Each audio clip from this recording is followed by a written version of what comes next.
Greetings to all the beautiful people of Fako Division.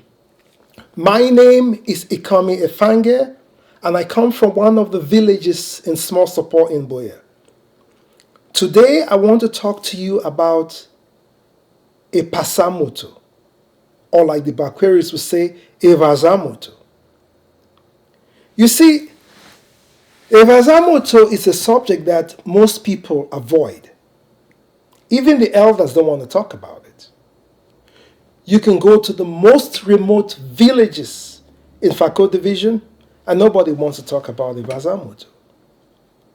Is it possible that they don't talk about the vazamoto because they don't know what it is? Or is it equally possible that they have simply forgotten what our ancestors taught us about a vazamoto? And because we don't talk about it, we are left behind with this comical and childish narrative of what a vazamoto is. In the streets, they talk about this mystical creature, half rock, half human, that lives up there in Mount Fako. We talk about this mystical creature with godlike powers. This mystical creature that is holding back the wealth of the people in Fako Division until we make human sacrifices to the gods. These narratives are wrong.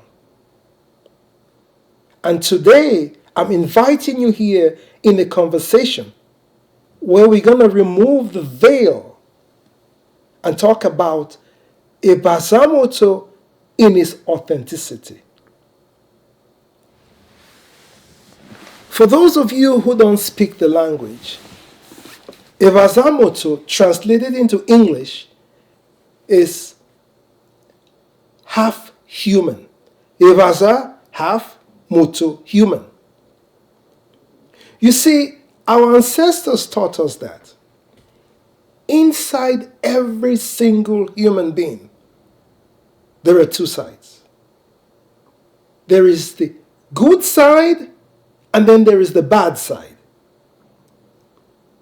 The good side within us dwells on forgiveness, kindness, tolerance, and good nature, if you may. The evil side within us dwells on anger, agitation, frustration, fighting, stealing, killing, and so on. Our ancestors taught us that in order for us to live in a civilized society in the villages, we ought to wrap up the evil side within us and go hide it somewhere far, far away.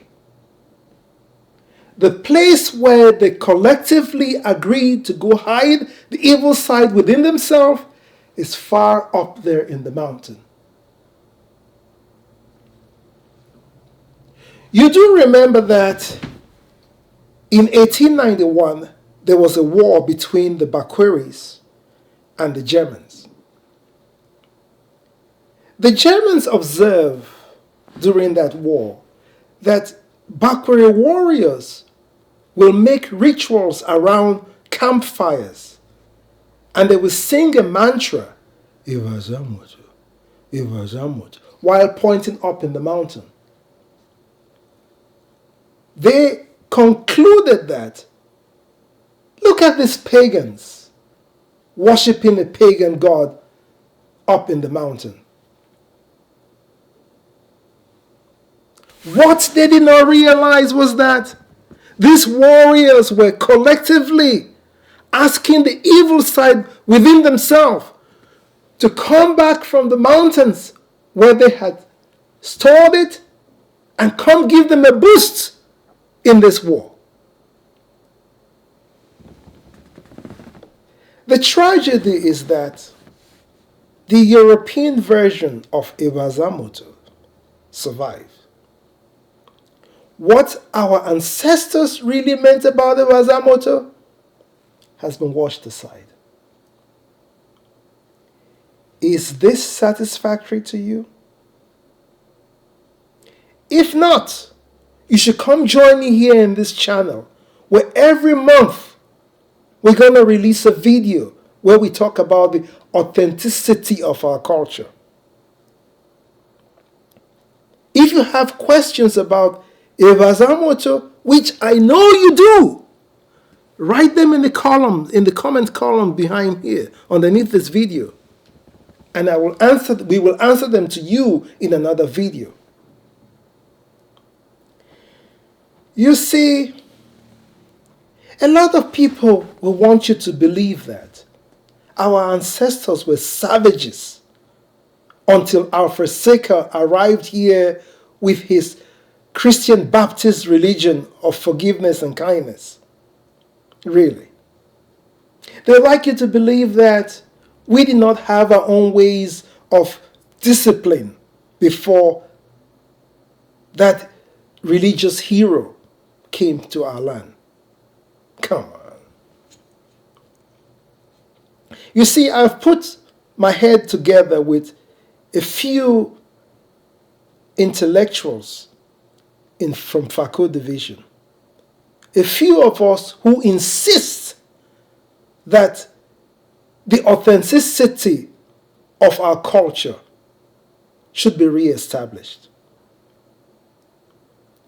A few people who insist that we should start thinking for ourselves. Because when you think for yourself, that's when you trigger the intellect within you. When you trigger the intellect within you, you become who you are. And who you are is somebody from Fako Division. And when you accept that you're somebody from Fako Division within yourself, then you begin to feel empathy for the culture. You begin to feel sympathy for the culture. That is how we re-establish the authenticity of our culture. Don't be misled with this glamorous thing that everybody is doing out there.